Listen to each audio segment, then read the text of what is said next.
Malaysia calling ভিসায় ব্যাপক পরিমাণে পরিবর্তন আসতে চলেছে। তো হ্যালো এভরিওয়ান, আসসালামু আলাইকুম। আশা করি সবাই ভালো আছেন।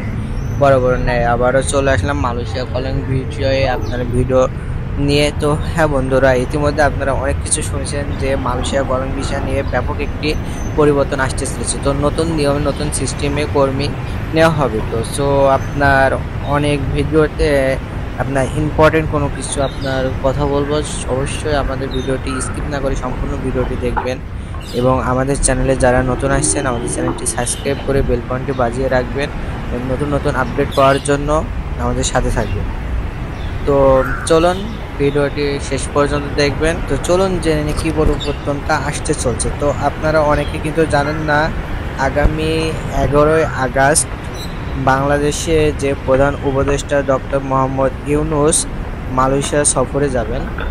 এটা কিন্তু আপনারা অনেকেই শুনেছেন যে অগস্ট মাসে যাবেন এবং ইসিজির যে ডেটটা কিন্তু আপনারা যাবেন না, আগামী 11ই আগস্টে কিন্তু উনি মালয়েশিয়াতে যাবেন এবং ওনার যে বন্ধু যা মালয়েশিয়ার প্রেসিডেন্ট আনোয়ার ইব্রাহিম, তার সঙ্গে কিন্তু একটা সৌজন্য আলাপ অর্থাৎ তার সঙ্গে কিন্তু একটি গুরুত্বপূর্ণ বৈঠক নিয়ে তিনি বসবেন। তো আপনারা এর আগেও কিন্তু অনেক বিষয় কিন্তু দেখেছেন, মালয়েশিয়ার ভিসা নিয়ে কিন্তু ব্যাপক আকারে এই বৈঠকগুলো হয়েছিল এবং ভিসা খোলা নিয়ে অনেক আশা ছিল। তো এর মধ্যেও কিন্তু আমরা খুশির আপডেট কিন্তু পেয়েছি যে মালয়েশিয়াতে বাংলাদেশিদের জন্য মাল্টিপল এন্ট্রি যে ভিসাটা রানিং করে দিয়েছে এবং এটা কিন্তু আমাদের জন্য একটি অনেক বড় পাওয়া। বিশেষ করে আপনার এই ধারাবাহিকতায় ডক্টর মোহাম্মদ ইউনূস মালয়েশিয়া সফরে যাবেন এবং দ্বিপাক্ষিক যে বৈঠকটা করবেন, তবে বেশ কিছু জায়গায় পরিবর্তন আসবে, এটা কিন্তু আমরা ধারণা করছি।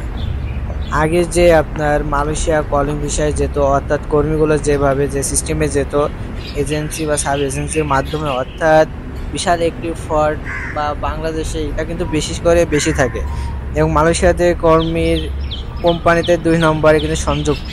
তো আসলে বাংলাদেশে একদিক থেকে দোষারোপ করলে হবে না, এটা কিন্তু 2 দিক থেকেই আসলে এই সিন্ডিকেটটা চলতো। তবে এই সিন্ডিকেটের ভিত্তি করে অনেক বাংলাদেশি প্রতারিত হয়েছে, অনেকে কিন্তু দেশেও চলে এসেছে।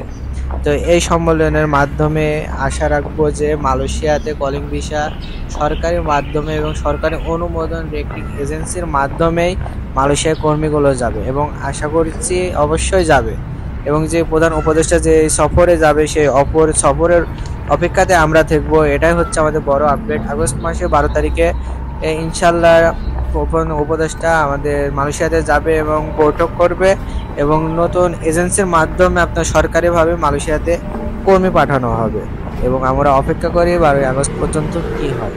তো সবাই আমাদের চ্যানেলটি সাবস্ক্রাইব করে আমাদের সাথে থাকবেন এবং নতুন নতুন আপডেট পাওয়ার জন্য অবশ্যই আমাদের চ্যানেলের বেল আইকনটি বাজিয়ে দেবেন। এখানে আমার ভিডিওটি শেষ করছি। আল্লাহ হাফিজ।